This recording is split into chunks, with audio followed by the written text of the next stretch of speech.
Good morning, everyone. Thank you for being here. I'm Michael McKisson. I'm the interim director of the School of Journalism. I just saw this mini moment here with two folks that are really important to the school and journalism in Tucson have a little mini reunion, and I have seen that all morning today, and it's been really lovely to see. So I'm so glad that you're all with us today.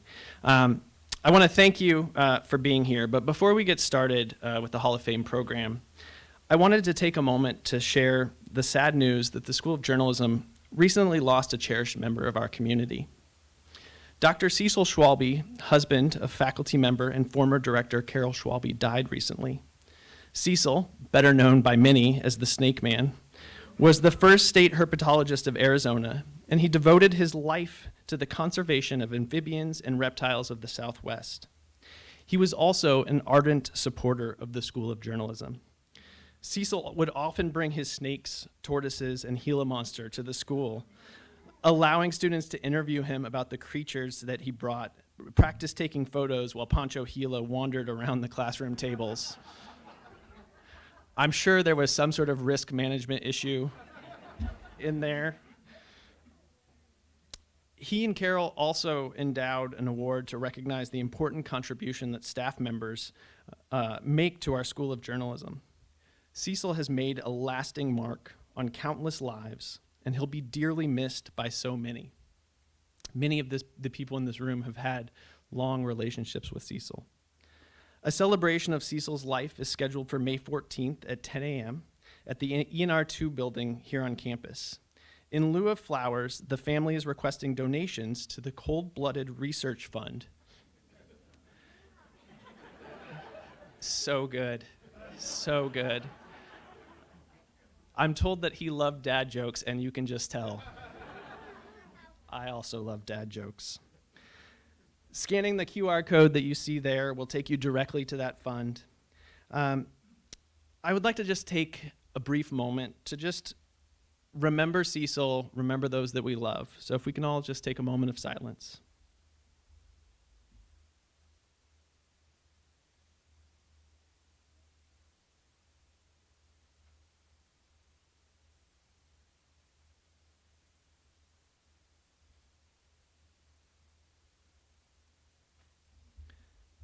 Thank you for doing that.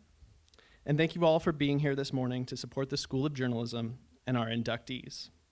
I would now like to invite up 2014 journalism graduate Mariana Dale to begin the Hall of Fame program.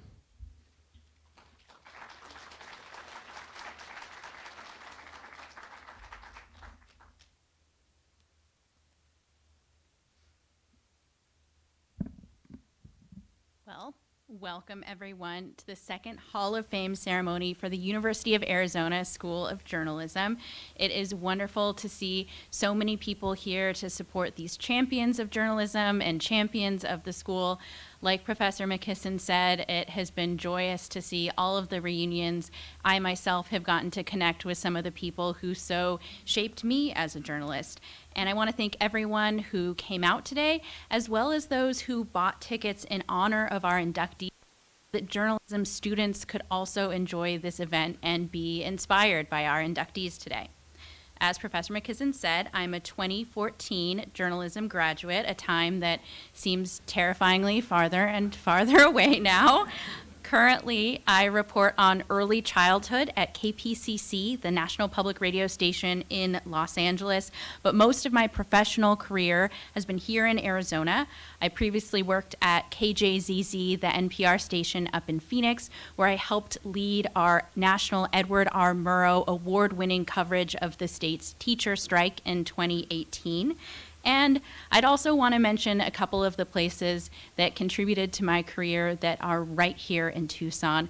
Arizona Public Media is where I first learned how to hold and hopefully speak into a microphone. And the Arizona Daily Star gave me my first full-time job in journalism. We are here to honor 13 individuals and one family for their significant achievements, not only in journalism, but also in the community. There are groundbreakers in print, broadcast, and photojournalism. For the next hour or so, we're going to be calling up each inductee and just an idea of how it's going to work. we are going to name the inductees, and then while they make their way up to receive the award, I am going to read off just a couple of their career highlights. I would really encourage everyone to take a look at the program for even more of an example, words from the inductees themselves, and some photographs of what they've done. And they're going to accept their plaque, and then they are going to have a chance to share some words with everyone. Now, we aren't going to, play you off with music or kind of boot you off the non-existent stage, but we are asking folks to keep their comments to about 5 minutes. And just for some context, that is actually longer than most of the radio features that you hear on NPR. So it's really a significant chunk of time. Our first inductee is Edith Auslander. Edie is a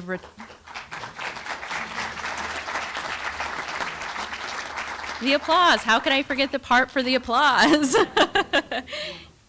Edie is a retired journalism professor and Arizona Daily Star journalist. She earned both her BA and MA in journalism from the U of A in 1961 and 1975. After her newspaper career, she became the Arizona Board of Regents president and the first Latina on the board. She co-founded the National Association of Hispanic Journalists.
Thanks for doing this for me, and it's nostalgia, and this can't be happening. I'm not this old, but I am, and thank you again for this recognition of my age, I guess.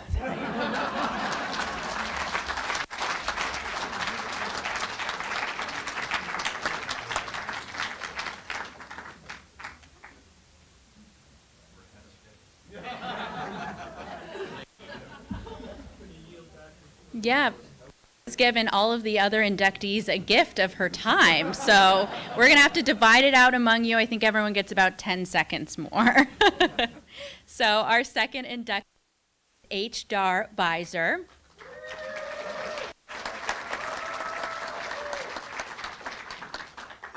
Dar is a photojournalist and videographer who left Tucson in 1982, but for a very good reason.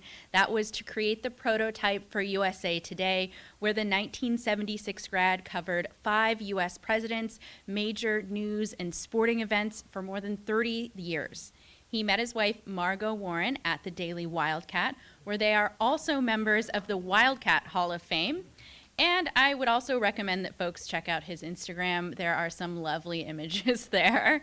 Dar, please come and be recognized.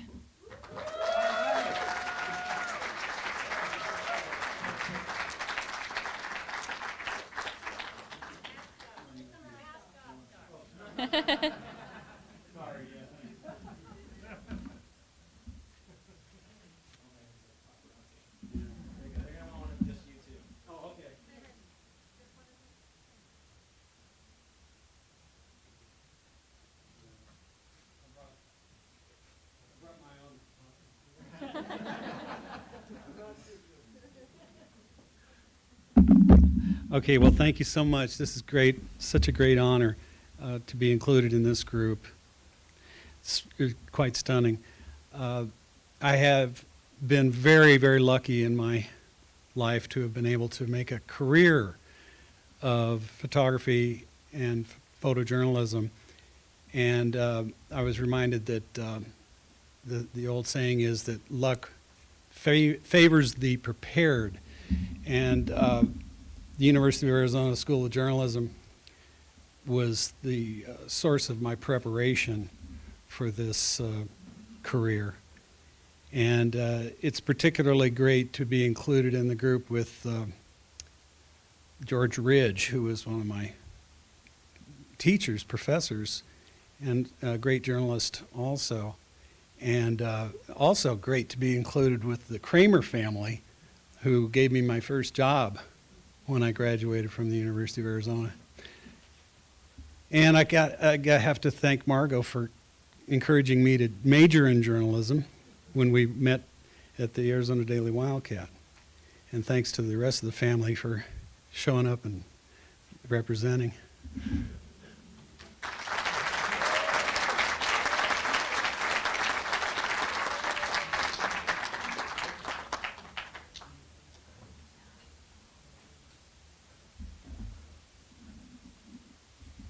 I'd like to welcome up Bobby Jo Buel. Bobby Jo is the former editor of the Arizona Daily Star, where for 36 years she pushed to humanize immigration and border coverage and fought for the public's right to know. The 1979 grad, yes.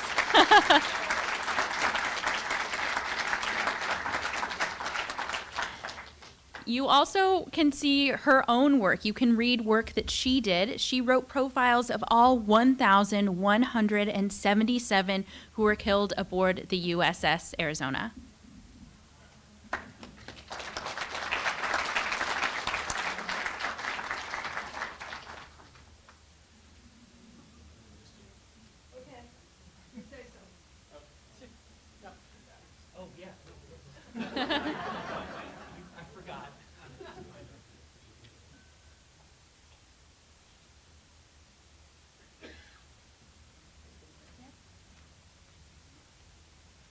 It's wonderful to see so many friends and colleagues who guided me and inspired me and who often gave me a kick at exactly the moment I needed it.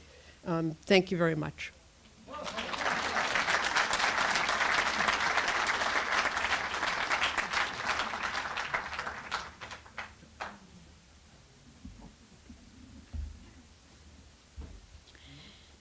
A couple of the people that we are honoring here today are no longer with us in their physical form, but we still want to recognize all that they have given to the world.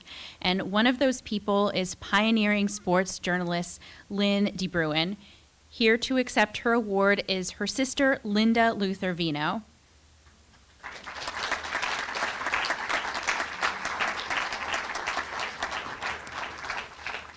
As one of the NFL's only woman beat writers, Lynn covered the Arizona Cardinals for the Mesa Tribune and the Denver Broncos for the Rocky Mountain News.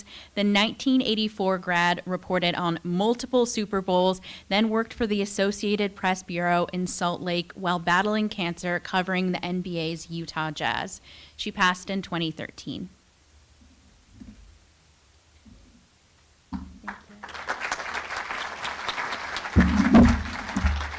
Thank you for this award on behalf of my sister.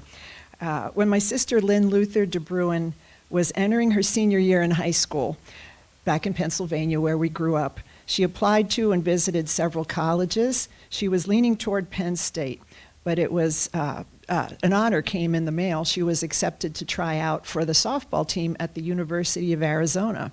So I, the big sister, was to bring her out to Tucson, and we toured, and she tried out. But as soon as she got on campus, she said, "Forget Penn State, I'm going here." And that was really the right decision. As it turned out, she didn't get the scholarship, but it only bothered her for a short time because she was so excited to be coming here, and she knew it was the right decision. Lynn chose a journalism major because, partly because at the time I was already in the journalism field, and she was familiar with that, but mainly because she was a curious, daring person, adventurous. She loved news, she loved sports, and she was quite a good writer. More than anything, she loved talking with people, all types of people. Her 4 years at the U of A really helped her prepare and build on her skills and enhance her skills tremendously. She enjoyed working at the Wildcat, especially. She worked for a time at the Tombstone Epitaph. She was very, very in love with Arizona and in love with the university. She way surpassed my editing career and carved out her own niche as an excellent and multifaceted sports writer. And she always tried to help those who were coming after her in the field. After graduation, Lynn worked first at the Casa Grande Dispatch, then the Mesa Tribune, the Rocky Mountain News, and then the Associated Press. She covered the Arizona Cardinals, the Denver Broncos, several Super Bowls, Masters golf tournaments, U.S. Opens, Women's Opens, professional basketball and university basketball, several Olympics. Her sports memorabilia and her press passes that I saved after she passed are voluminous and take up many, many boxes in my home. Lynn was a tough competitor, both in her writing and in her sports she played, and in everything she did to a point. She was friendly and liked to get along with everybody, but she did have that competitive edge. Whether she was playing ping pong as a kid or softball or basketball in high school, she was out to compete and hopefully to win. The ability to constantly strive for the best story, the best outcome, served her well as an adult fighting cancer, which arrived, unfortunately, when she was 39 years old. It took her life in 2013 when she was only 51. So Lynn would be so honored that she is included in today's Hall of Fame induction. Before I close, I have a few thoughts from her best friend and fellow sports writer, Marla Ridenour, who works at the Akron Beacon Journal and is here with me today.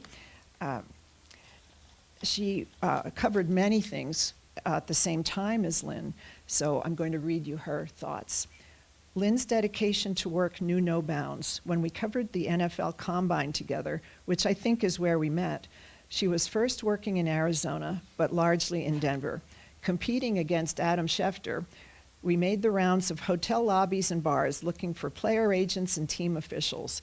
While that made for some incredible memories, like listening to stories from John Elway's father, Jack Elway, and sitting next to Mean Joe Green at the only place he was allowed to smoke cigars, it showed how driven Lynn was to get what her competition was getting with much less effort. She took great pride in her writing. I've never replaced her as my person who I can go over a story with and pick it apart. We were even doing this in her final days, tweaking the lead to best draw the readers in bringing more humanity to the story, making it flow with a special rhythm, figuring out what was missing. She was determined to keep her career going.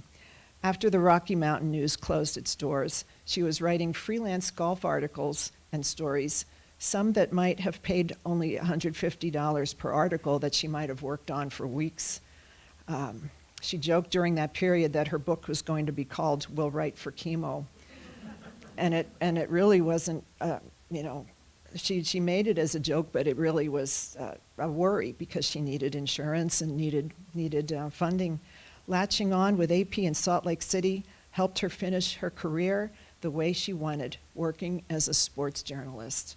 So thank you, journalism department and everybody today, for the honor for Lynn. She would have loved this. Thank you so much.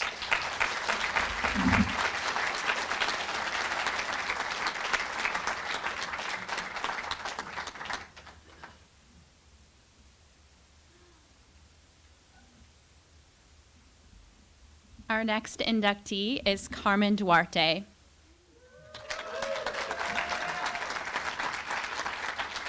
She's been an Arizona Daily Star reporter for over 4 decades. I was actually first introduced to Carmen's writing through the journalism school because her acclaimed 36-part series turned book, Mama Santos, An Arizona Life, was part of our curriculum. Carmen also co-launched La Estrella, the Star's Spanish language weekly, and is a 1980 journalism graduate. Carmen, please join us.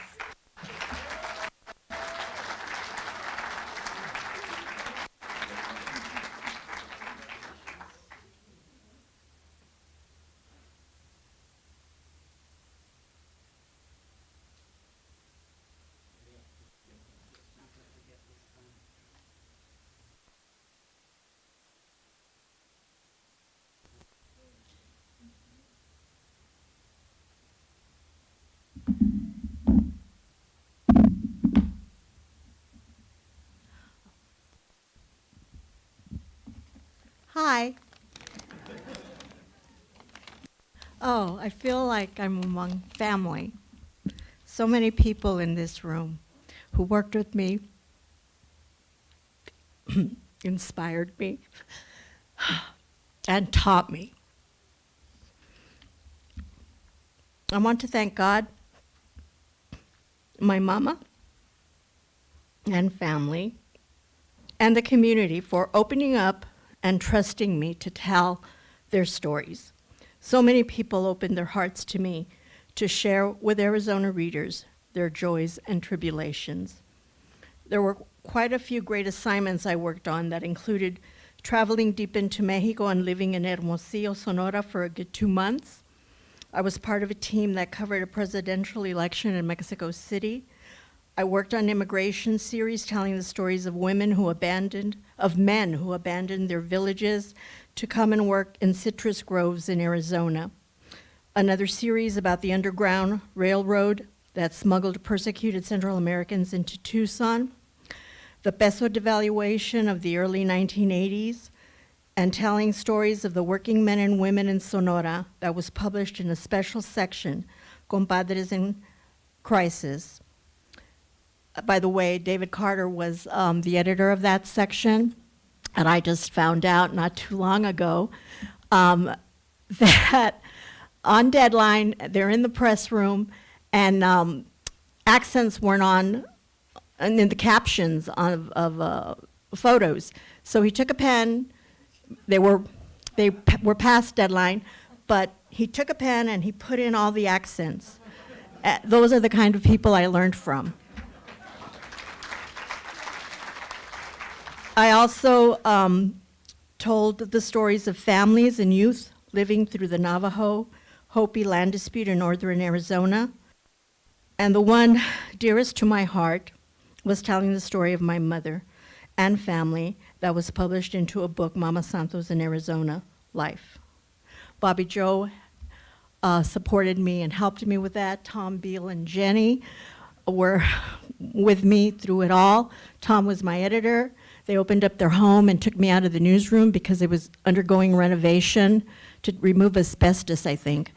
And it was too much noise, and every time Tom would look my way, there was a reporter talking to me. So one day he came up to me and he goes, "You have to get out of here because you're never gonna write this. There's too many interruptions, so you're coming to my house. You're coming to my house, you'll have it all to yourself while we're at work, and you're gonna sit there and you're gonna write." And so that's what happened. And when him and Jenny would come home, they'd ask me how my chapters went or how I did. They'd made great food for me, dinner, and gave me either wine or beer. And off I went, and then I returned to their home to continue the writing. Edith was my first editor at the Star. She just was like a mother to me, took me under her wing, helped me with English and writing and phrases and tight editing. And anyway, like I said, there's so many. Jim Johnson was my professor at the U. Don Carson was my advisor. George Ridge also taught law and ethics. There's so many, many people that help each one of us to become who we are. And I thank you.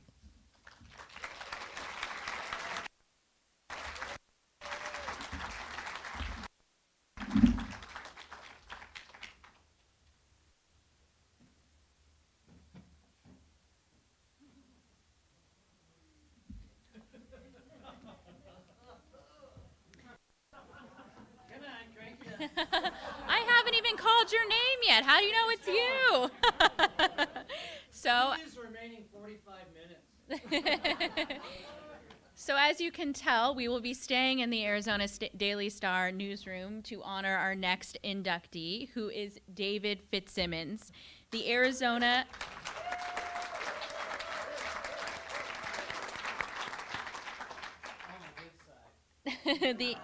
The Arizona Daily Star syndicated editorial cartoonist and weekly columnist is a 1988 Pulitzer Prize finalist and a 1977 Fine Arts grad. Now, he did not just sneak in here today, he also did take several journalism classes, including the Tombstone Epitaph. He has drawn tens of thousands of caricatures to promote journalism at schools and charity events. Chances are he has probably drawn many of the people in this room. Congratulations. Thanks for that wonderful introduction. And yes, I did have a bicycle accident yesterday. And yes, I did write my remarks under the influence of morphine. So hang on. So when I got the email informing me I was being admitted to the University of Arizona College of Journalism Hall of Fame, I emailed Chesnick here right back to point out, hey, I didn't graduate from the University of Arizona College of Journalism. I attended a few classes, wanted a couple easy A's, illustrated a couple of books for some professors. That's about as far as it went. Mike said, that's okay. To which I thought, all right, man, can I get an honorary degree and a parking space, maybe? I am profoundly, deeply honored and delighted to be among you. I have loved the company of journalists since I was a young kid. I never thought of myself as a journalist. I still don't. I'm just a very lucky cartoonist, occasionally mistaken for a journalist, which I think explains the death threats. In fact, I got a car bomb threat many years ago that inspired a joke I would tell at Civitan and Rotary meetings about how, yeah, I like to give my daughter $1 to start my car in the mornings now. So yeah, it's kind of liberal I am. So in the 8th grade, I'm sure you were behavior problems, much as I was. And thankfully, I was sent to work on the yearbook staff, thank you, Mrs. Terry Bagwell, where I experienced a glory, hallelujah, cloud parting epiphany when I opened that door and I saw my kind. Wow. I knew I was at home. You know how teachers can tell you, oh, I can identify a sociopath in the 3rd grade. I think the same thing is true for journalists. Some of us just know at a very early age. And I should feel good about my career now that I'm at the end of my arc, that, wow, syndicated to 700 newspapers, which is remarkable considering there are now 520 newspapers in the world today. So my syndicate guy thinks he's pretty comedic. And in 2019, he told me, just before I left for a cartoonist gathering in Paris, a city still haunted by the terror of Charlie Hebdo, that my cartoon of Mohammed was my most requested and reprinted cartoon. And he thought he would amplify that point to other people attending the conference, to which I said, great.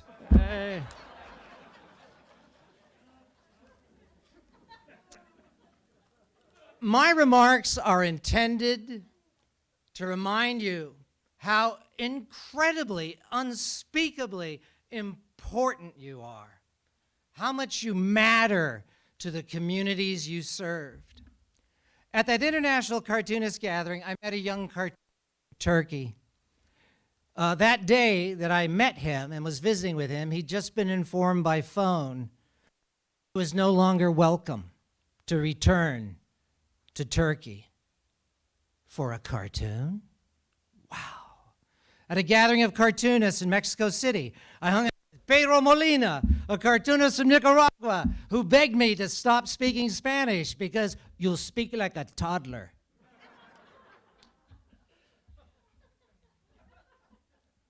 I learned the day after that gathering that my good friend Pedro was no longer welcome to return home to Nicaragua for a series of cartoons. I remained friends with Carlos Ponce, a cartoonist at El Imparcial, who fled Hermosillo because of threats for a cartoon. When I wasn't at the journalist hatchery, the Arizona Daily Wildcat, drawing next to a clacking wire machine and sniffing the glue in those glue pots, I was angling for a job at the Arizona Daily Star. The very kind and generous Mr. Auslander informed me that I was hired as soon as I had Mr. Bill Westendick's approval.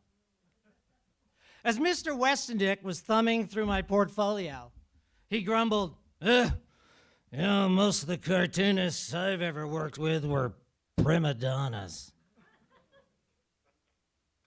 I said, I thought that was true of most of the editors I ever worked with in all my many minutes of newsroom experience.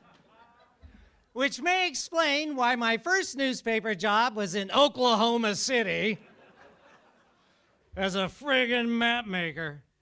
In '81, I became a page designer in Norfolk at the Virginian Pilot Ledger Star. And in '83, good friend Tony Snow had landed a job as an editorial page editor, and he was given the privilege to hire a cartoonist. You want to come work for me?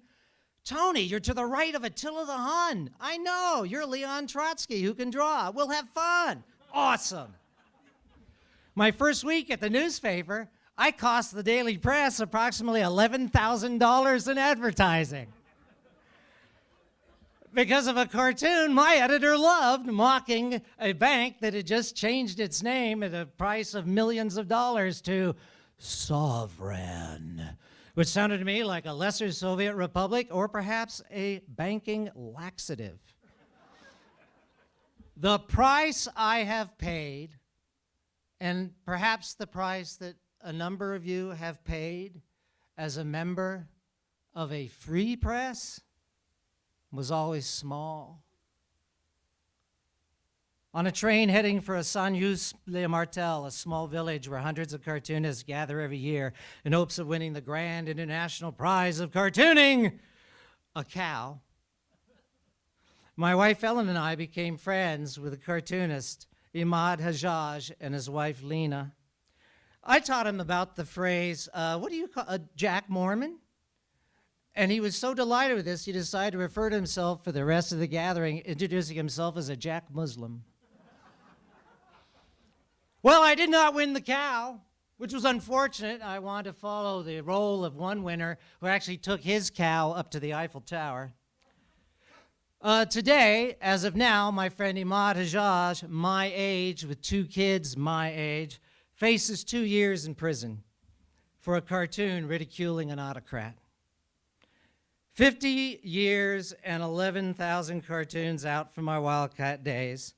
I got an email from Capitol Hill police officer Daniel Hodges, one of the 4 officers who testified so eloquently before the January 6th committee, telling me how much his fellow officers Gunnell, Fanone, and Dunn appreciated my cartoon, depicting them testifying, casting shadows behind them that took the form of patriot soldiers from 1776.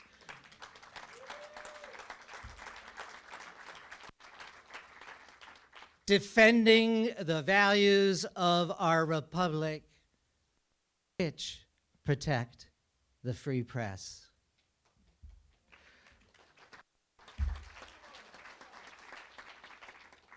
And it was by the 3rd email, call me Danny. I love Calvin and Hobbes. He asked for a reprint. Could I have a few prints? I sent him 10 prints, free, Patriots discount.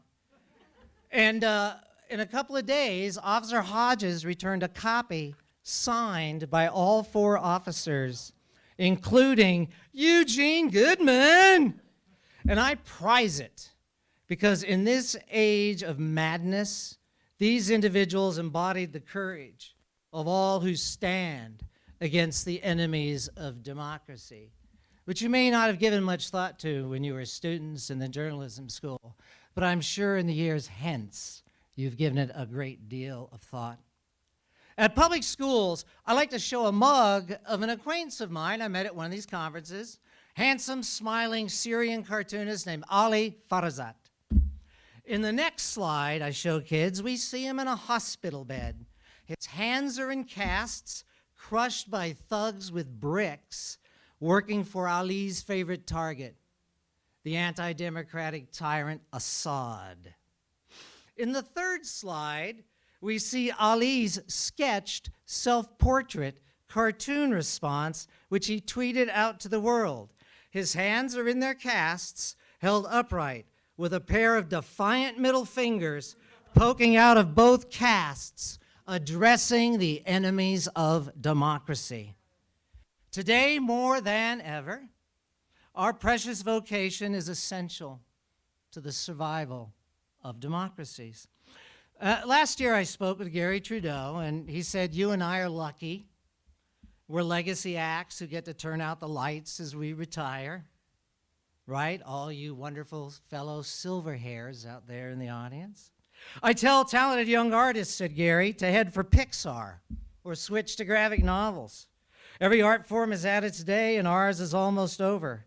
But like stained glass windows, we had a good run. Indeed. Years ago, when I complained I only made it to Pulitzer finalist, my buddy Imad comforted me by telling me, be happy, a fatwa is better than a Pulitzer.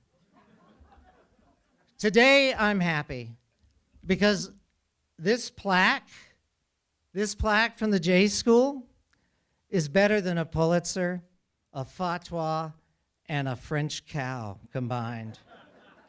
And a humbling surprise, because I never thought of myself as a journalist, just the luckiest cartoonist I know. So thank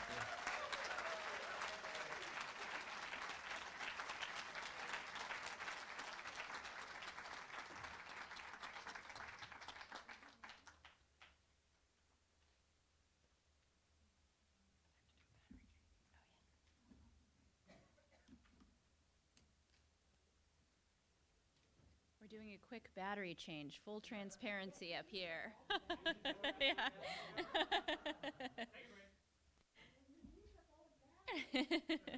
Our next inductee, who has already made her way up, is Patty Weiss Gallenberg.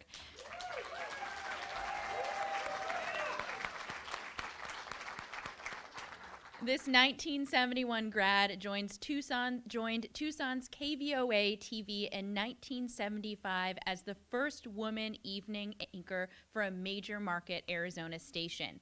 She held that job for 30 years, winning awards and volunteering in the community along the way.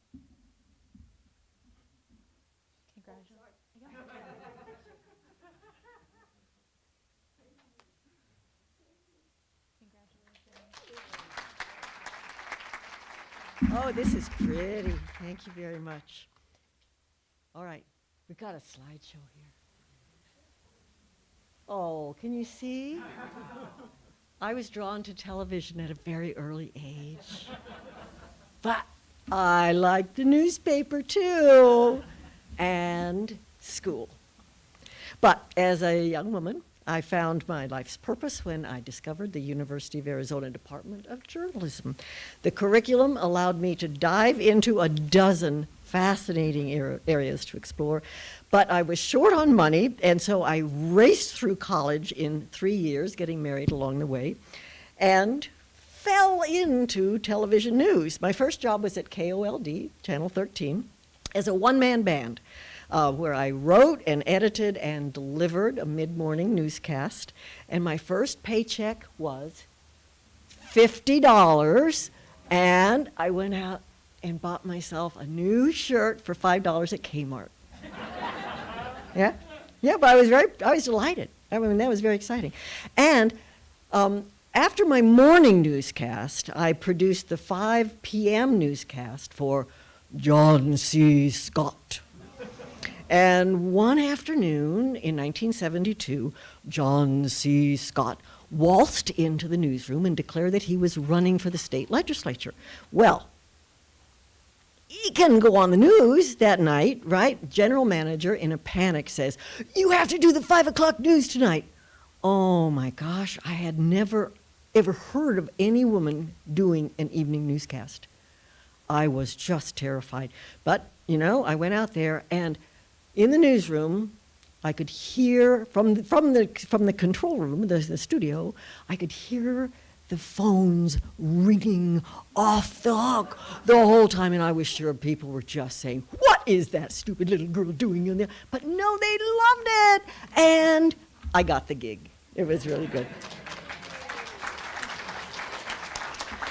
So after a couple of years in San Diego with Lou Waters, and TV show there, I returned to Tucson in 1975, and I co-anchored with Bud Foster, and that was the first of my 30 years career at Channel 4. All right, 1977, crisis. I'm pregnant. Ooh, KVOA had a strict no pregnancy rule. And whether you were an administrator, a janitor, a bookkeeper, women, when they started showing pregnancy, were thrown out, evicted, lost their health insurance. John Ruby, general manager, says, "Oh my God, Patty, what are we going to do?" And I said, "Well, we're going to do nothing. I mean, I'm going to have a baby, and I'll probably take a couple of weeks off, and then I'll be back." Oh, his little heart was just rushing. But we did it, and yet there we were, and that's another big first for the. And there's the kid right there. So Hank Hubbard, you remember Hank Hubbard? Hank Hubbard, oh, what a delightful guy. And anyway, he was my co-anchor. And it was really an era of tough changes in America. It was hard every day. And then the changes continued into the Dan Christopher era. I remember this in the newsroom. First Lady Betty Ford gets breast cancer. And all of us are saying, "Are we supposed to say that word on the air?" Yeah. And everybody was terrified, and we went on, and we almost fainted, but we did say the word breast on the air. All right, here's my good buddy Lou Waters. Is he darling? All right, he taught me so much when we anchored together. First, we anchored together in San Diego, and then I came back to Tucson, and we worked together for a little bit before he went off to CNN. Be a smart aleck guy. But he was around when son number 2 was created. There's number 2. So next was John Hook. And there's John. He was so cute too. And we had a lot of folks who went up to Phoenix. And so John Hook has been very successful, not sexy, successful. All right, and when in John's era, we started doing satellite newscasts, which was like really cool out on the road. This was at the Tucson Botanical Gardens. So KVOA made us ride in the rodeo parade every year. And you see this little boy with the red checkers? Oh, look, there he is. And actually, we're going to have a little extra part from him a little later on. And this guy, the other one, was inside, so he was there too. All right, can you spot Savannah Guthrie here? Is she there? There she is. We had just inspirational women. It was so wonderful. So we have a quick interlude next with a photographer we all adored, Isaac Salazar. And we were dancing together for some reason, who knows what, but doesn't that look like fun? And Isaac just died a month ago, and we all loved him so very much. All right. Tucson Lifestyle ran a piece, and I put this in because the photo op was so, I mean, this was photoshopping at its best. I loved it. Okay, now, Joe Donlan. The Joe Donlan years were great. Everyone loved Joe, including the morning anchor, Kathy Ryan, who married him and begat 3 beautiful children. And now Joe Donlan is doing a network national newscast in Chicago. Good for him. All right, at this point, I meet and marry my amazing second husband, Alan Gellenberg. And this was my bachelorette tea at Ventana. I'm on the left, Sandy Rathbun, my sister, and there's Lupita at the end, and Martha Vasquez was the photographer, so she's behind the scenes. But these women were my 2x4s for decades. These 4 women kept me going. Amazing, just wonderful. But life is not always beautiful. 9/11.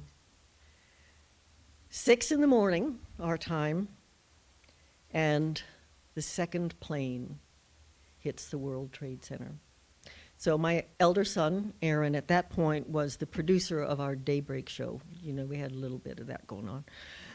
Anyway, Aaron calls me, and he yelled into the phone. He says, "Come to the newsroom immediately. Do not shower, do not do your hair, do not put on any makeup. Get here now." And I was there in 10 minutes.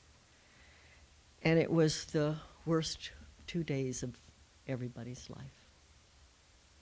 But I would like to end on a lighter note.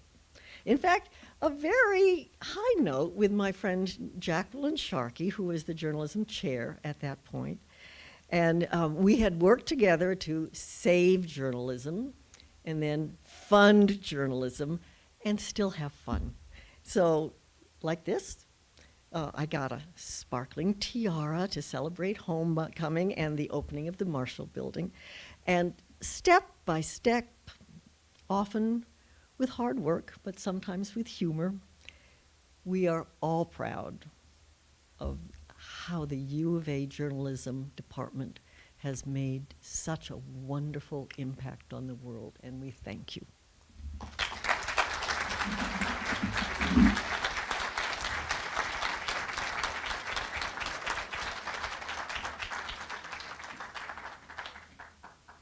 We are now at the midway point, and I just thought it would be a moment where we could pause and just clap a little bit for all of the inductees that we have heard so far.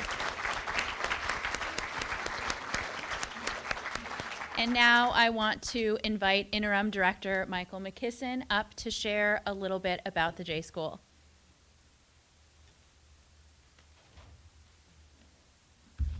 Thank you, Mariana.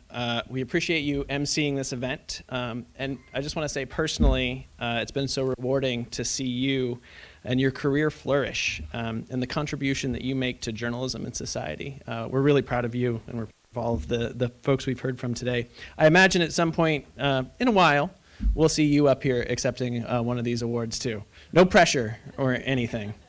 And because you know it was coming, if you would like to help ensure that the school continues to train journalists like Mariana and the inductees that we're hearing from today, please consider supporting the school through a financial contribution. You can scan or you can go to journalism.arizona.edu/donate to see the many ways that you can support the school. It'll be a great excuse to tune me out for the next few minutes, so definitely a win-win. Seriously though, how inspiring has it been to hear from our inductees so far? Amazing. I'm really looking forward to the next round of inductees, so I'm going to make this very brief. First, I would like to thank the folks that have made this event possible. Without Mike Chesnick, we wouldn't be here.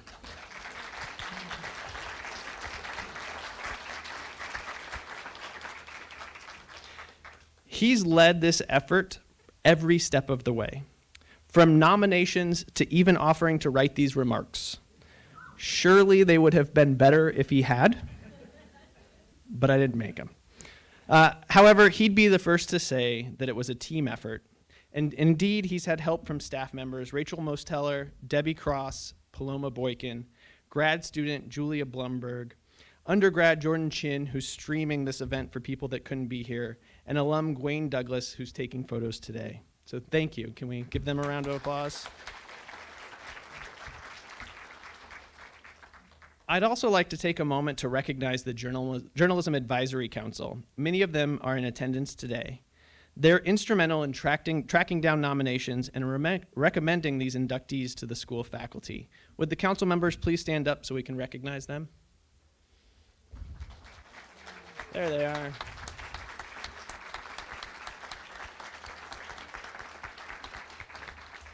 We appreciate your support of the program. We also have many students in attendance today. The students are here because they were nominated by their instructors for being outstanding early journalists. Generous donors have paid for their tickets to this event.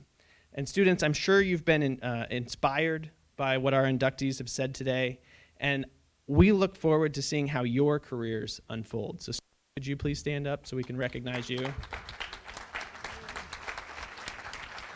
They're all real embarrassed, though.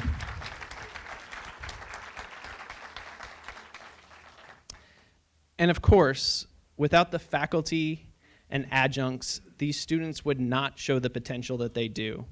Can I please have our current and former faculty members that are in attendance and our adjuncts stand up and be recognized for all of the care and dedication you provide to our students? Jim.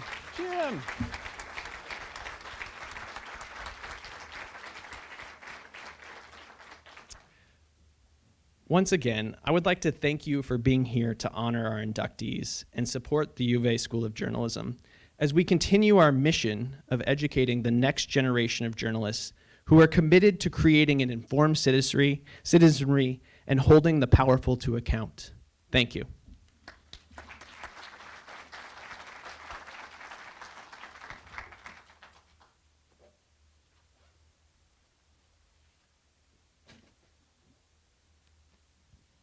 Thank you, Mike, for sharing that with us and for reminding us that the journalism school, like public media, you can tell I'm pulling a little bit from my pitching on air, is something that we create together. And so your contributions go toward supporting a school that is preparing the next generation of journalists and helping create a more equitable field, because we know that not everyone comes into the school with the same resources, and the scholarships and grants that the school is able to provide helps make sure that we have a diversity of voices that take on the mantle of becoming journalists in the next generation. So thank you.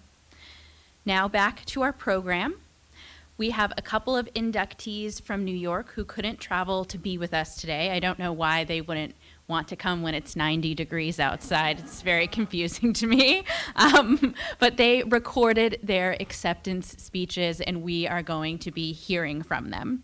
First is Ernest Sotomayor, a 1977 grad. As an editor and reporter, Ernest led diversity efforts at Newsday, where he was part of 2 Pulitzer Prizes, and at the Dallas Times-Herald. He capped his career as a dean at the Columbia University Graduate School of Journalism, was also inducted to the National Association of Hispanic Journalists Hall of Fame. Ernest was also president of Unity Journalists of Color.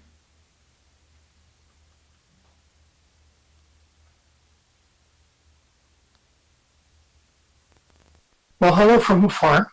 I wish I could be there with all my colleagues, Dar Visor and David Fitzsimmons and Carmen Duarte, but it's not possible. So we'll let Zoom do the heavy work today. I want to begin by thanking, first of all, those who made the selection for the Hall of Fame this year in the University of Arizona Journalism School. I am in your debt, especially to my longtime professional colleague, Professor Nancy Sharkey, who wrote an overly generous letter of nomination.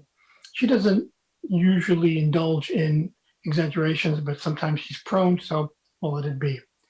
And of course, there is my journalism hero, my dear cousin Frank Sotomayor, who was a longtime colleague, faculty member, member of the advisory committee, and who in 1984 became the first Latino to win a Pulitzer Prize while editing at the Los Angeles Times. His exceptionally high standards have always guided me and inspired me, and he's always supported my work. He is the reason I am in this profession. Of course, I need to thank the faculty of the journalism school who many years ago taught me so many things about the exceptional value of reporting. There's far too little of it that goes on today in journalism, but it was instilled in me by professors like Phil Mangelsdorf and Ford Burkhart and Jacqueline Sharkey and George Ridge, and of course by Don Carson, the legendary professor in reporting public affairs, that reporting and accuracy were the heart and soul of our profession, and that without that, we did not have journalism.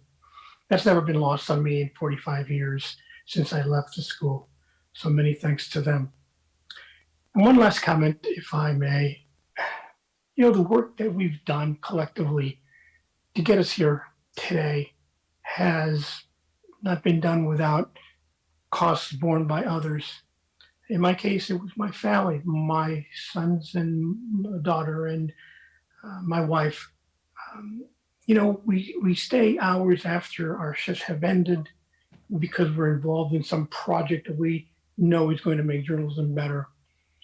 We go on trips, travels, maybe a day, a long weekend, a week, maybe 2 weeks, and they don't complain. They support us. You know, we miss family events that are important to them because we are involved in activities that are important to us, and they recognize that. I don't know if this is fair, if it's just, or if it's right. What I know is that it has made it possible for us to go that extra mile these many years that have been on this long journey to get us here. So today I accept this honor, this very high distinction in their behalf. My son, Ernest Andrew, my daughter, Catherine Ann, and of course my wife, Alicia Medina Sotomayor, who herself was a reporter for more than a decade, and a very good one, far better than I could ever be. To them, thank you very much. So congratulations on my Wildcat inductees. Have a great day, and we'll see you in the newsroom.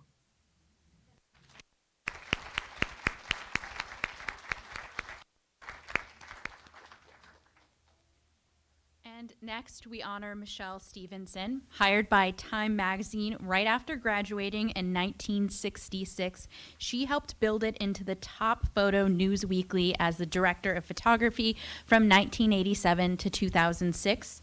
Michelle also led global seminars, edited books, and was Us Magazine's first picture editor. Let's hear from Michelle. Hi, everyone. I'm sorry not to be with you today to celebrate our induction into the Journalism School's Hall of Fame. It's such an honor to be recognized with all of you. When I first came to the U of A, I enrolled immediately in the journalism school with its three wonderful professors, Sherman Miller, Phil Mangelsdorf, and Don Carson. Each one played a major role in guiding and teaching me the importance of pursuing the truth in print and in pictures. Professor Miller was especially influential, as I had always wanted to live and work in New York City, and he never let me stray from that goal. So the day after graduation, I sold my car, got on a plane, and came to New York. The next week, I interviewed at Time, where there were no openings, but while I was filling out an application, the phone rang and the woman was told that one of the secretaries had taken ill and they needed a replacement. So she said to me, if you want to fill in for her, you can start tomorrow. So I did, and I essentially never left. While I was in that job, an opening came up in the photo department, traffic desk, entry level, and I took that and started on-the-job training from then on. I worked my way up in the photo department for a few years and was then offered a job as the first picture editor of Us Magazine, which was being launched by the New York Times. A wonderful learning experience, I thought, at a startup. It was great for a year, but then the Times sold the magazine to some sleazy publisher, and all of us had to jump ship. We couldn't stay. So I went to another startup, and that did not go so well. And when that failed, thankfully Time called and asked me to come back as deputy picture editor, and that I would get the top job when the current editor retired. So I took it, and they did keep their word, and they gave me the top job in a few years. And it began a wonderful 19 plus years until the day I retired. It was an amazing opportunity to work with brilliant, eccentric, quirky editors, writers, art directors, and wonderful, strong team of photo editors, and an amazing group of talented, courageous, and inventive photographers, just the best. And people often asked how I could stay in one job at one company for so long, but just when it would get the least bit routine, they would give us a new managing editor. I worked with 7, and we'd have to start the process all over again of educating those word people about the importance of visual information and how it could enrich a story. And we also had resources, which was helpful. But having that job gave me the opportunity to judge international photo competitions, work on editing photo book projects, and working with young journalists, photojournalists, at seminars and workshops, which I did for many years. And that was the most rewarding part of the experience, traveling the world. I never would have had that opportunity without my job at Time.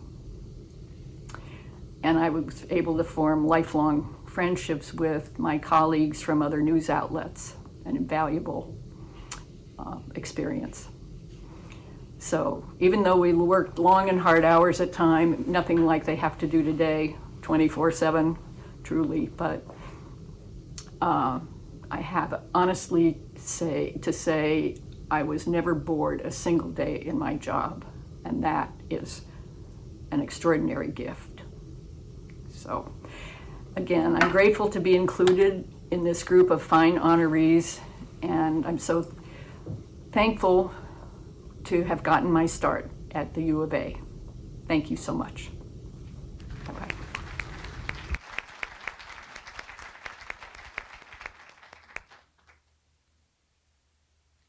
Now I would like to welcome Dan Hicks to be honored as an inductee to the Hall of Fame. Dan is NBC Sports' lead golf broadcaster and has called more than 20 U.S. Opens. He's also covered the last 14 Olympics, focusing on swimming in the Summer Games and skiing in the Winter Games. The 1984 grad started at KVOA TV in Tucson and CNN, and has also covered the NFL, NBA, and tennis. We are lucky.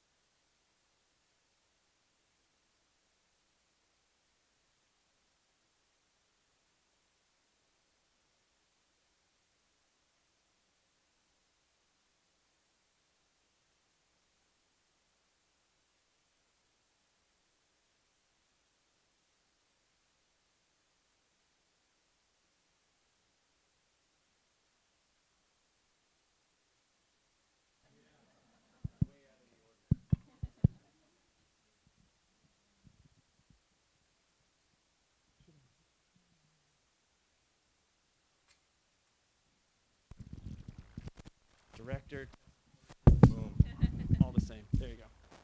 Do it all. Thank you very much, Mariana. The Michaels, I went to kindergarten with Mike Chesnick here. Unbelievable. So this is like This Is Your Life just coming to this great event. The junior high school, and we could go on and on. Little League Baseball.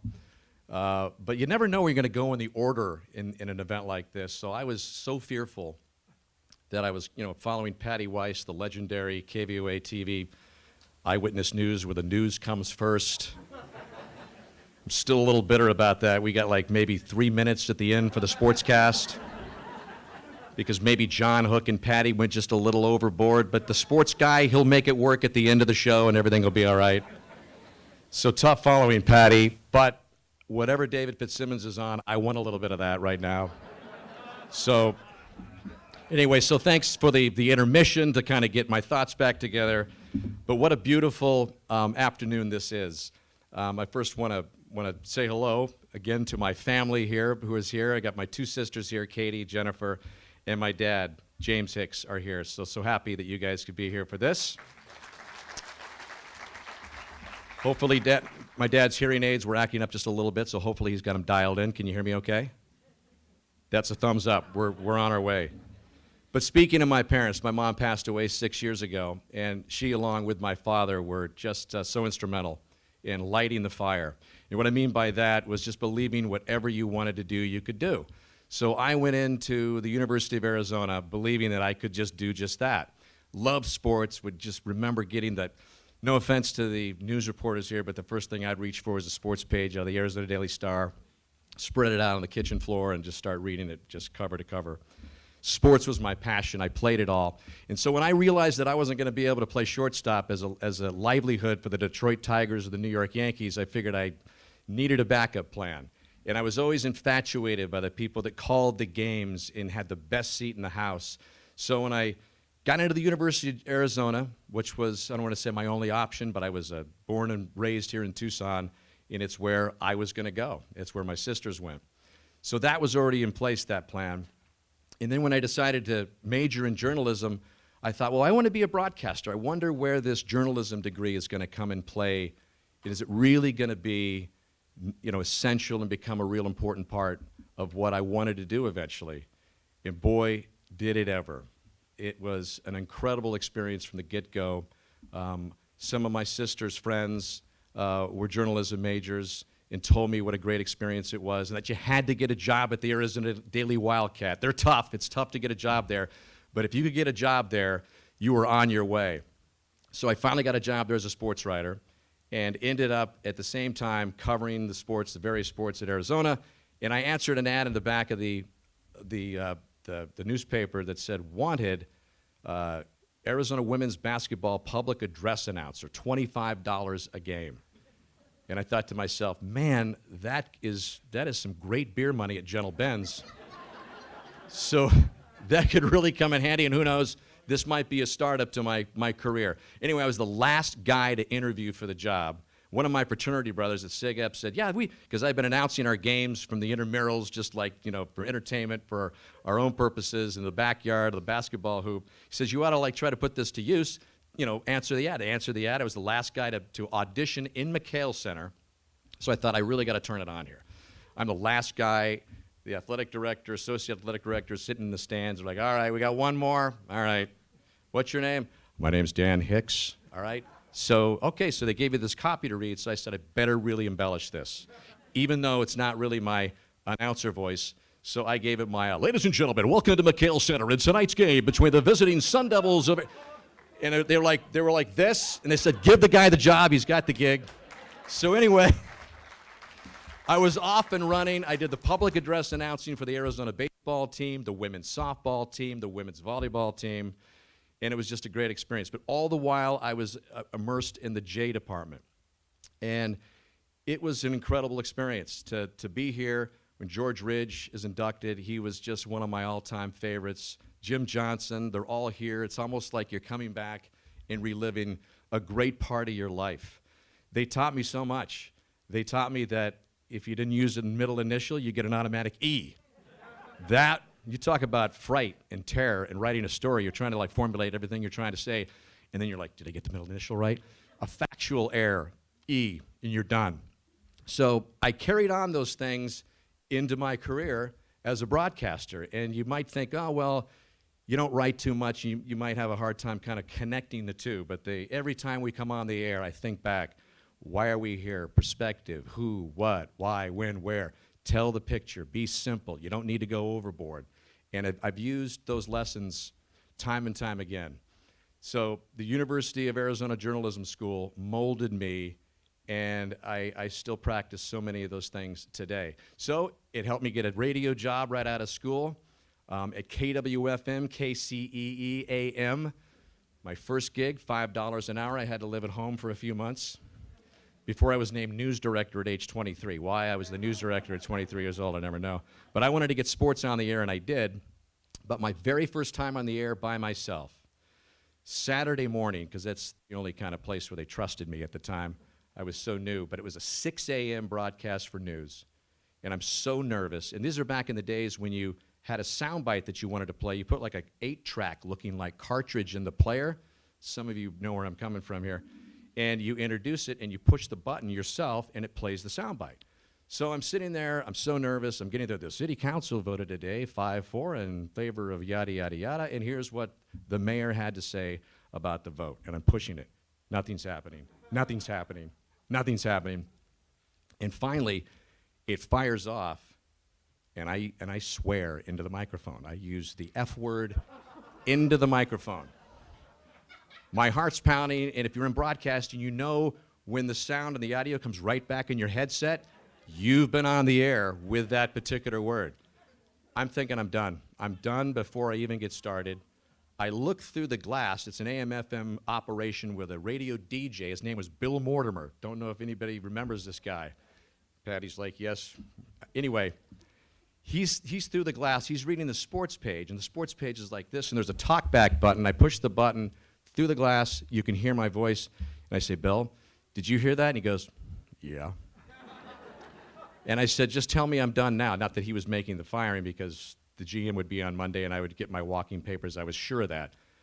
And I go, I'm gone. I'm done. Everybody heard me. And he goes, kid, don't you worry about that. The only people listening to you were the truckers going down I-10. It's a Saturday morning at 6 a.m. You're good.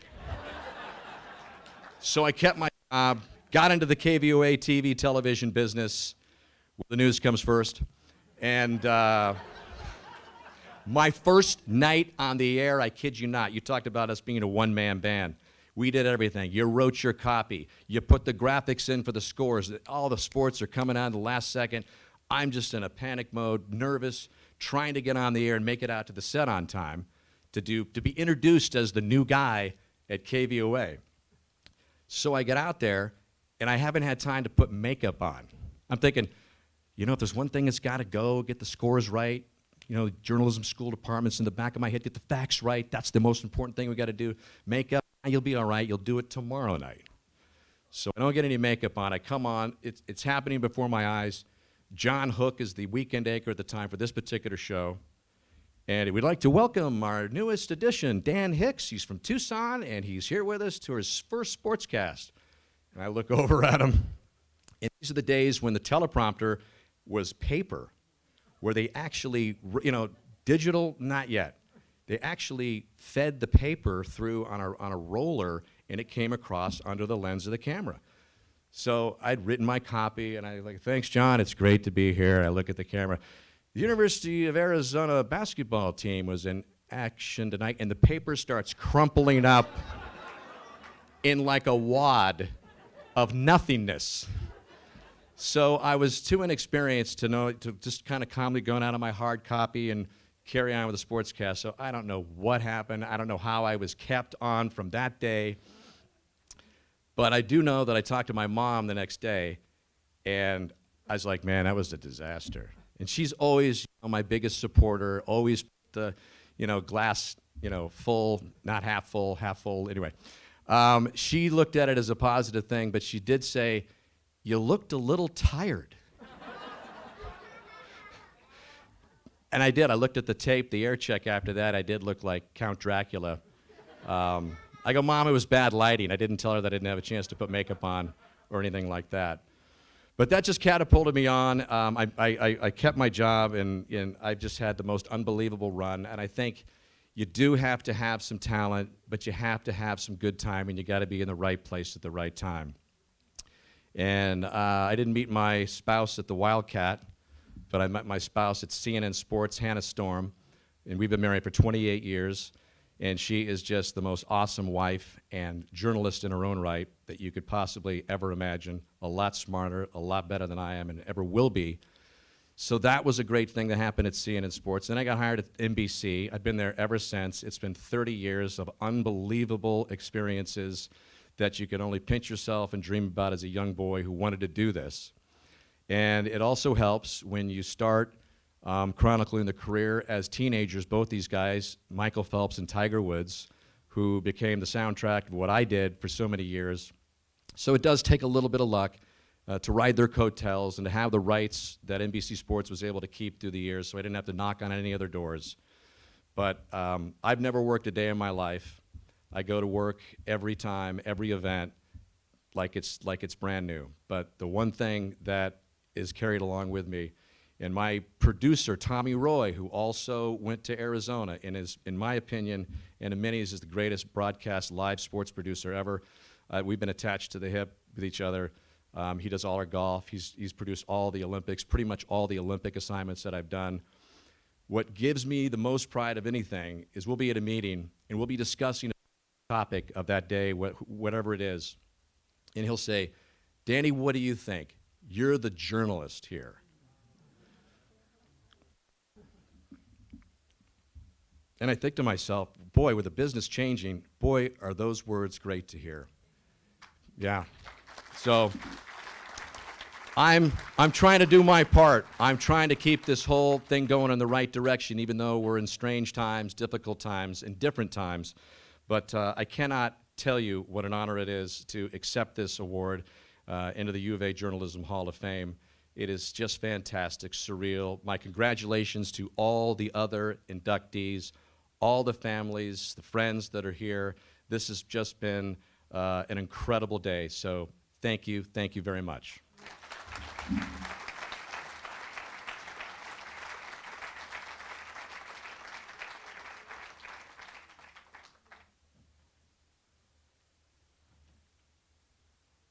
Man, my hands got a little sweaty when you brought up the auto ease. I had like filed that away somewhere where I'd never have to think about it ever again. Okay. Our next honoree is James Johnson.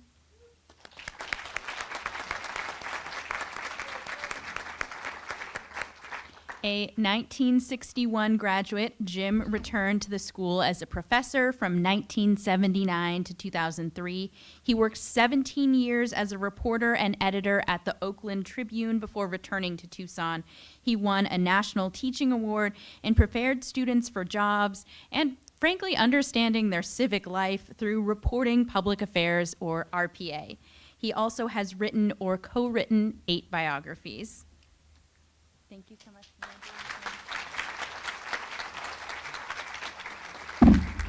I am overwhelmed by this whole day. I've been seeing so many familiar faces, and I'm really honored to have won this important plaque and Hall of Fame. I just want to have pick a fight with Mike there, because he puts me behind Fitz. Twice I've had behind Fitz, but he puts behind Fitz. Then he puts behind Patty Weiss. Then there's Dan Hicks. What am I going to do? So I'll never admit to do that.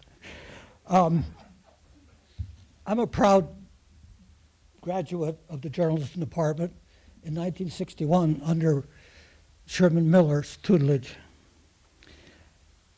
I wanted to be a sports writer more than anything in the world.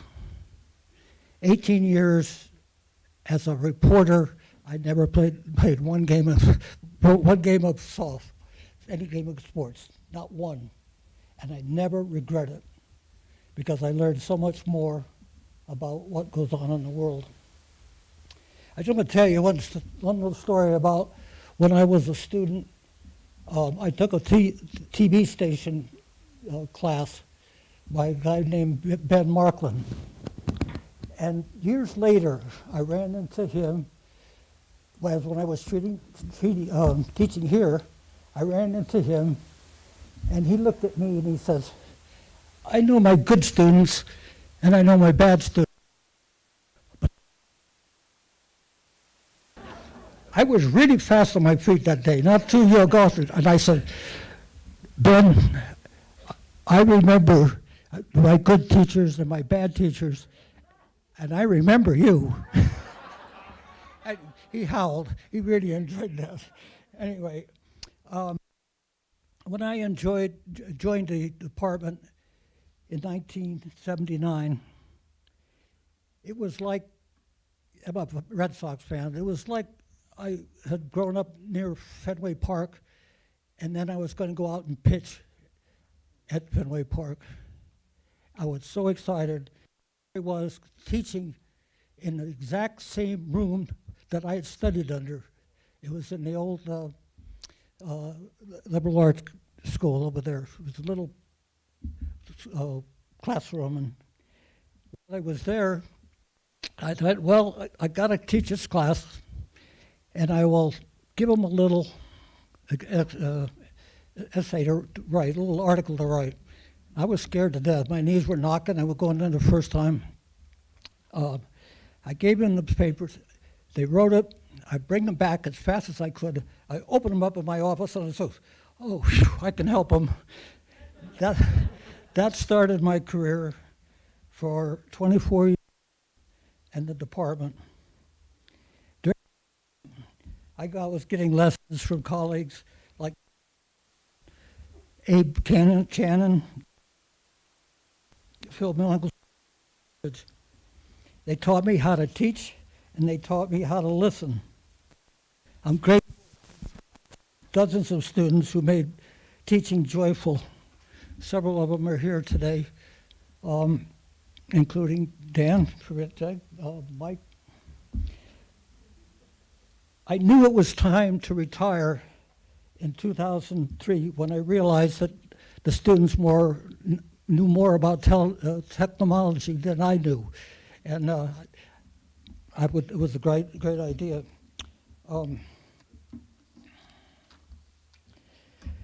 One of the things I really were glad that happened was that my colleagues suggest that I go out in the country and work for newspapers during the summers. And I work for the Philadelphia Inquirer, the Oregonian, the Providence Journal, and the Arizona Republic, among others. What an experience that was, and what I could bring back to the classroom was very important.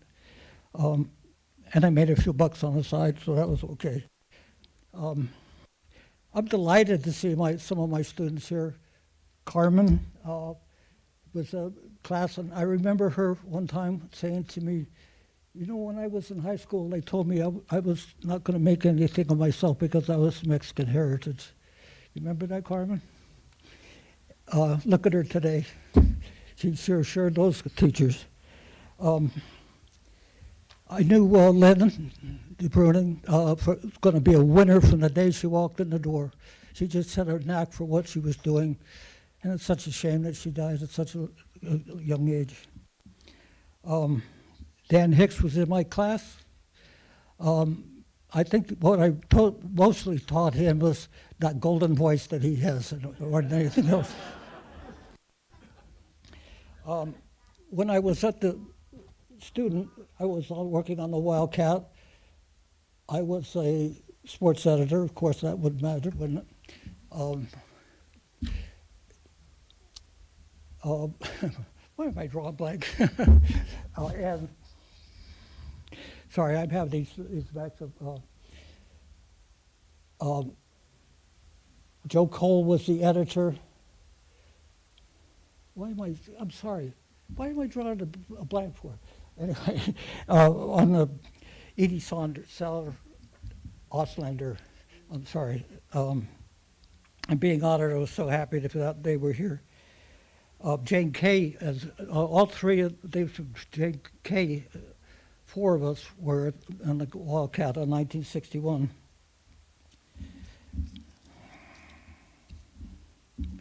See why I don't want to follow other people? It was one very important person in my life. My wife, Marilyn, sitting over here. Wait, put your hand up, Marilyn.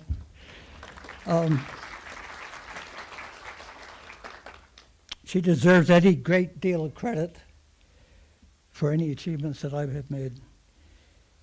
She never complained when I had to spend the evening grading papers or dragging her along across the country while I worked on newspapers or when she edited some of my books. She helped me make me literate many times. She also has a master's degree in journalism.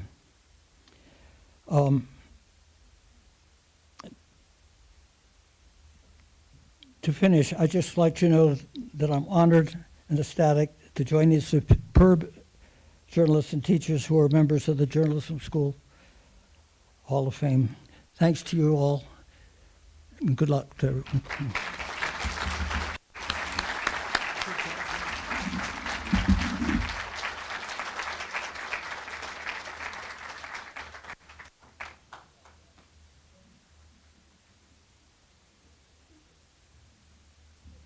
Next, we would like to recognize some champions of local journalism in the Kramer family.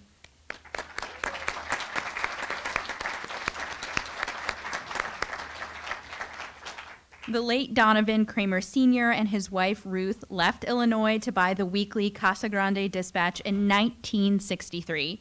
Their family expanded the paper to a 6-day daily operation with multiple newspapers, specialty publications, and a digital marketing and consulting division led by UA journalism grads Donovan Kramer Jr. and Kara Cooper. And Donovan is here today along with many members of their family.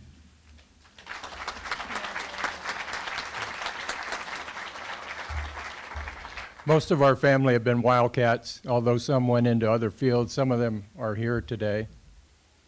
My mom, Ruth, had planned to be here. She's not feeling well today. My sister stayed home with her. My niece, Zoe Cooper, is here. She's part of the next generation in our family business, along with my son. Some people alluded to the fact that our industry's going through big changes of times. We're having to reinvent ourselves. We will get it figured out. This is a great honor for our family, especially to be recognized here with some people that I've looked up to, admired. Of course, the school itself has received many accolades for a long period of time. Our family's had a good run, long run in local journalism. We've been aided along the way by many outstanding UA alumni. Zoe. Thank you so much, School of Journalism, for this honor. Many of us have gone to the University of Arizona, and we've always enjoyed our time down here. We're very thankful for our grandparents who put together our education to come down here and continue the next generation of our family business, so we're very appreciative of that.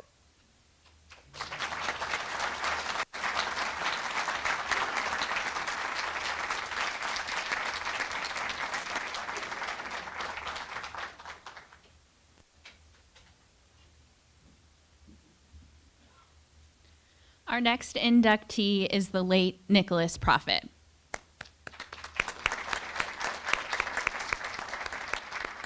Prophet was a 1968 grad. His widow, Marty Prophet, couldn't make it up from Florida to be here with us today, but here to accept the award is Frank Sotomayor, who is also a graduate of the University of Arizona School of Journalism, as well as an inductee to the Hall of Fame.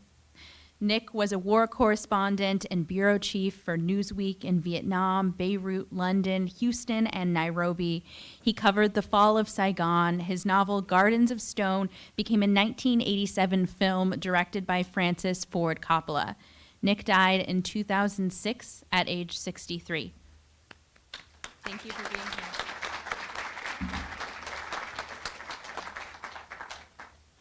here. I'm a print journalist. Proud of it. I don't do ad lib like Dan Hicks or the great Fitzsimmons. I'm very honored to accept this Hall of Fame award on behalf of Nick Prophet's family, his wife, Marty Hudson Prophet, their son, Payne, their daughter, Lucia, and in memory of the late, great Nicholas C. Prophet. Please allow me to share a few highlights of his life. Nick was an Army brat, grew up in military bases around the world. He graduated high school in Sierra Vista, while his father, a career sergeant, was stationed in Fort Huachuca.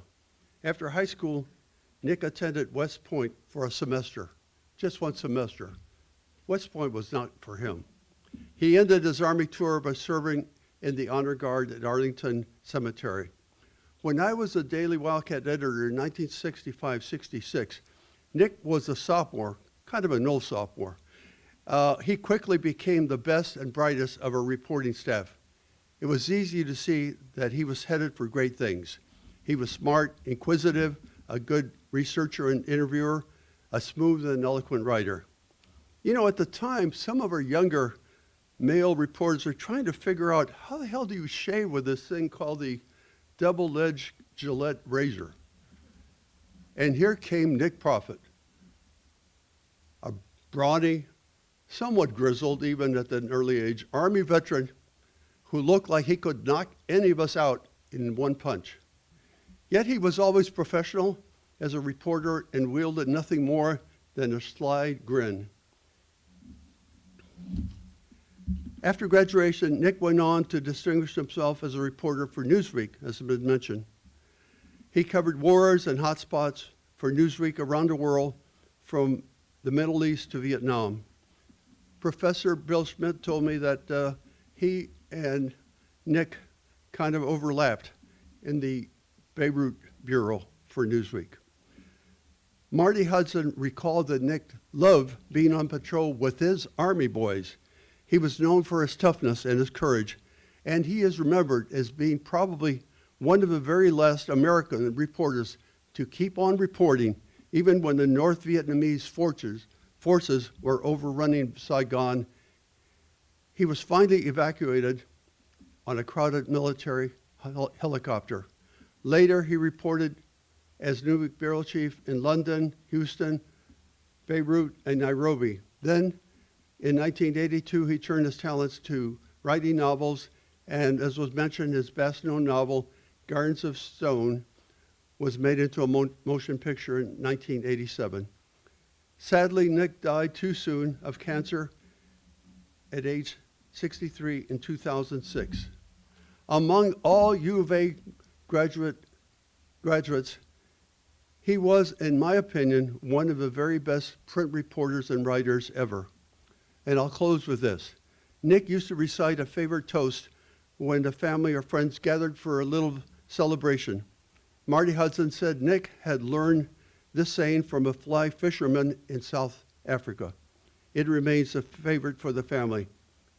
Here's to us and those like us, damn few. And that was Nick Prophet.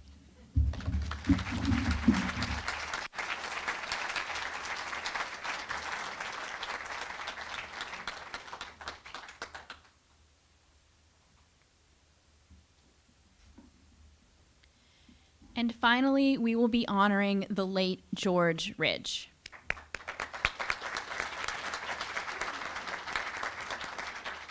His widow, Earlene Ridge, and one of the family, Deb Whitaker, are here to accept the award on his behalf. George was a director of the school from 1972 to 1978, and from 1985 to 1991. They liked him so much they asked him to come back. The professor taught press law and ethics and secured the Tombstone Epitaph and the Bowles Fellowship for students. A journalist and assistant state attorney general, George died in 2019 at the age of 86.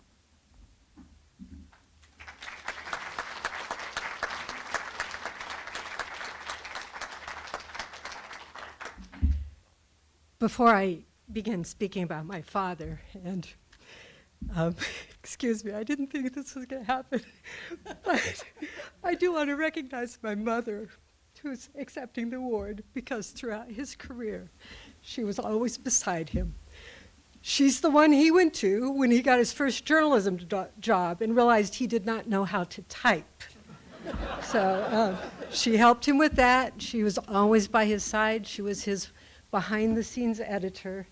And even his co-author when they were doing their food reviews for the Arizona Daily Star.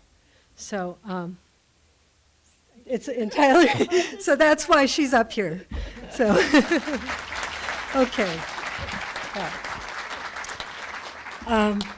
On behalf of my family and in loving remembrance of my father, thank you for this honor.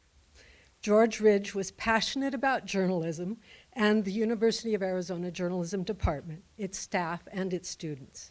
He kept in contact with many former students, meeting for drinks in Paris or having lunch in DC, and his reward for teaching was always seeing their accomplishments. George was a journalist for over 70 years. He never stopped being a journalist. Anyone who knew him will remember he always had a pen and a small notepad in the pocket of his shirt, ready to take notes for his next story.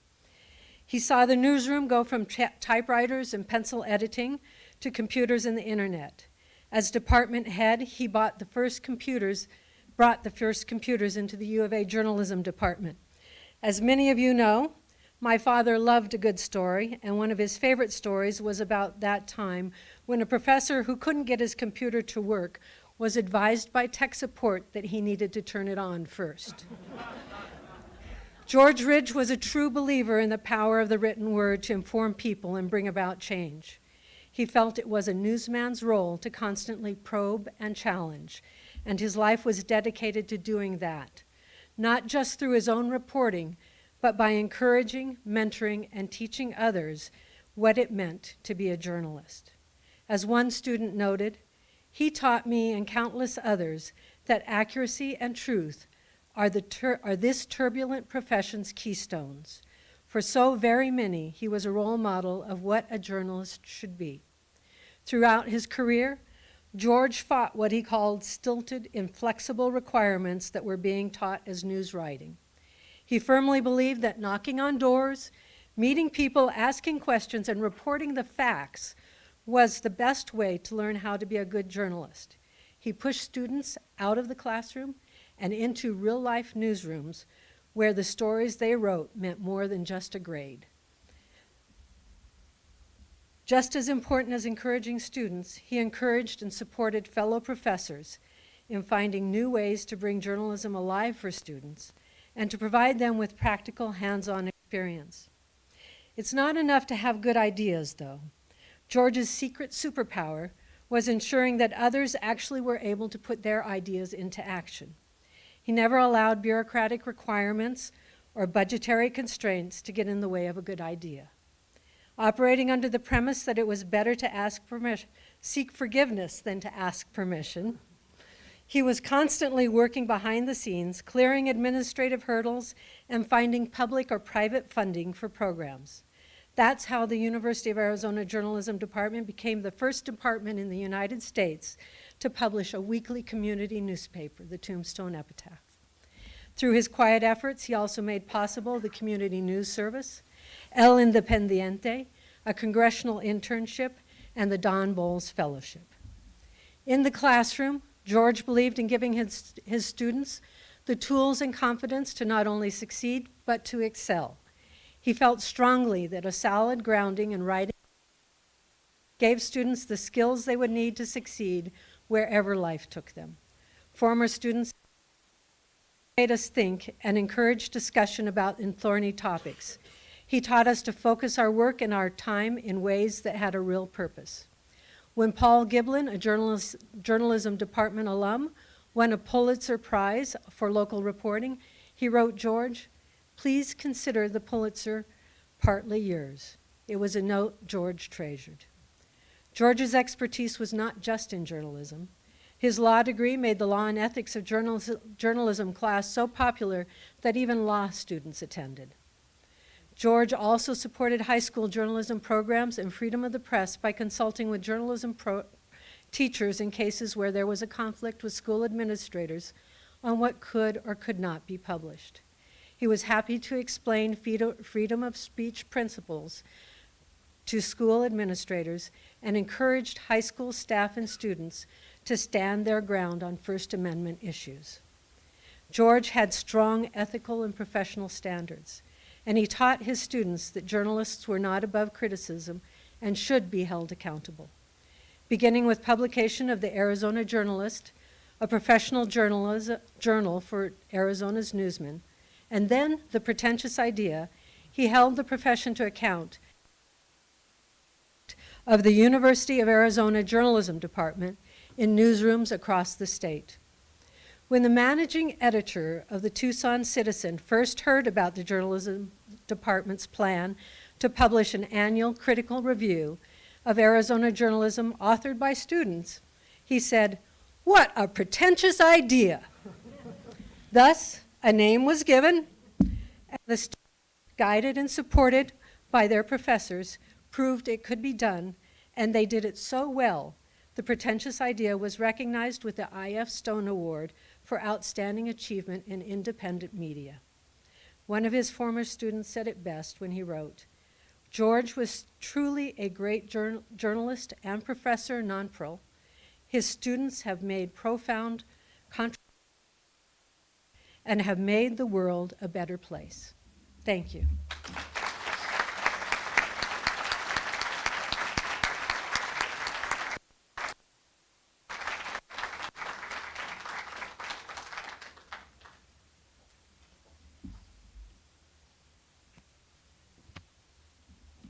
I would invite everyone to applaud once more for all of the inductees that we have heard from today.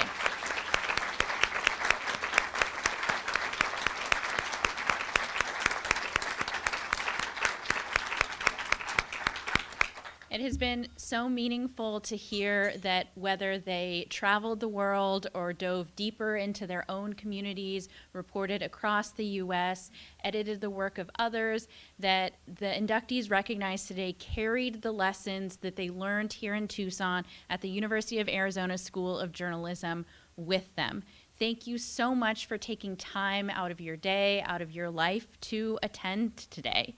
This does conclude the formal part of the ceremony, but we would like to invite all those who are able to come see the Hall of Fame plaques and take a tour of the School of Journalism. You can head over to the Marshall Building. It is on the 3rd floor. The address is 845 North Park Avenue. It's just northwest of University. And as an extra incentive, there are going to be cookies as well. You can walk over there accompanied by one of our journalism school staffers, or you can park for free at the Tyndall Avenue or Main Gate garages. We have maps at the exit so that no one gets lost, hopefully. And we would just want to thank once again all of the inductees for being here, for taking time to record messages if they could not be here. And thank you to their families.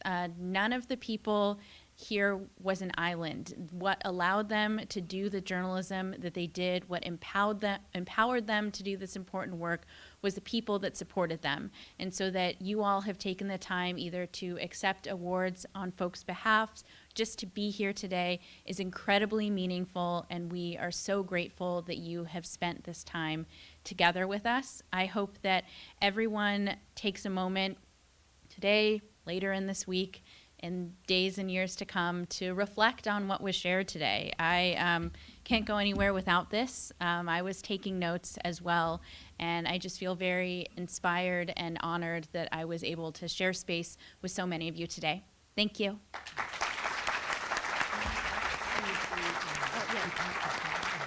And we would like the inductees or anyone who accepted an award on their behalf to come up. We're going to do a group photo.